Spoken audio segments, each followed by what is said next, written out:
పక్కటి ముఖను స్త్రీనిగా ఇల్లు చక్కబెట్టుటకు భార్యగా భర్తకనుగ్రహించెను సరి అయిన తోడుగా.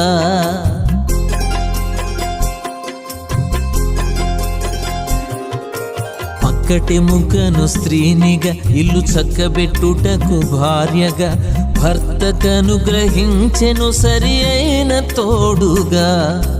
లోబడియుండుమని అన్నింటా పూర్తిగా, లోబడియుండుమని అన్నింటా పూర్తిగా నడుపుకోవాలని సంసారం తెలివిగా, నడుపుకోవాలని సంసారం తెలివిగా.